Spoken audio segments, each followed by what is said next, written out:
यावेळेला कालच माझ्याकडं साईबाबा कर्मचारी सोसायटी साईबाबा संस्थान कर्मचारी सोसायटीचे चेअरमन विठ्ठलराव आले, त्याच्याबरोबर ते उपाध्यक्ष कोतेसाहेब आले आणि इतर जे काही मंडळी आली. त्यांनी सांगितले की उद्या तुमच्या हस्ते आरती आहे. त्या ठिकाणी आरतीचा आनंद घेण्याकरता या ठिकाणी आज हा त्यांच्या माध्यमातून योग आलेला आहे.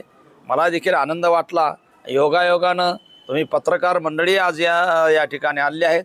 तुमचंही त्या ठिकाणी भेट झाली, दर्शन झालं आणि या सर्व ठिकाणी उपस्थित असणाऱ्या सर्वच त्यामध्ये आहेर साहेब असतील, आहेर साहेब वगैरे सर्व मंडळी या ठिकाणी आलेले आहे आणि या सर्वांच्या समवेत आज गणेशांची आरती झाली. आनंद वाटला. साईबाबाची कृपा असो, गणेशांची कृपा असो, अशाच प्रकारचा आनंद सर्वांना मिळावा आणि या उत्सवाचे जे काही मंडळ आहे